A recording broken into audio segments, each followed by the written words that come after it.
Hello friends, fitness is very important. Fitness பற்றி நம்ம கிட்ட இருக்கிற லைவ் எக்ஸாம்பிள் விராட் கோலி. நீங்கள் பார்த்தீங்கன்னா விராட் கோலி வந்து சஞ்சு சாம்சன் கிட்ட ஒரு இன்டர்வியூவில் பேசும்போது சஞ்சு சாம்சன் போய் வந்து விராட் கோலி கிட்ட கேட்டார், சார் நான் வந்து என்னோட ஃபிட்னஸ் இம்ப்ரூவ் பண்ணுறதுக்கு என்ன பண்ணணும்னா, அவர் என்ன சொன்னார்னா, சாப்பிட்ற ஃபுட்டை பற்றி நீ யோசி, உனக்காக நீ சாப்பிடாத, டீமுக்காக சாப்பிடு.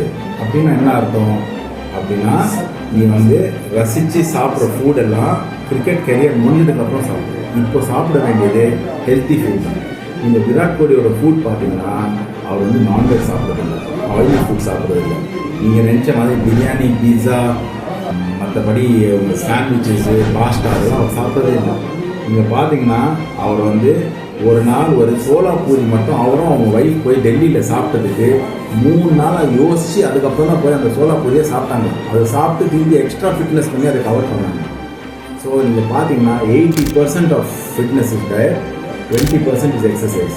அதுக்கு செல்ஃப் டிட்டர்மினேஷன் ரொம்ப ரொம்ப important. So be like Virat Kohli, concentrate. ஸ்போர்ட்ஸ்மேனுக்காக சொல்கிறேன், if you want to perform, please concentrate on your diet, concentrate on your fitness. கடைசியாக அவங்க சொல்கிறேன் பாய்ஸ், என்னோடய கோச் இது சொன்னது ஸ்கூல் டைமில், அது ஞாபகம் வச்சுக்கோங்க.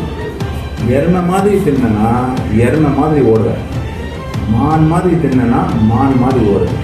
இது ஞாபகம் வச்சுக்கோங்க பாய்ஸ். All the best.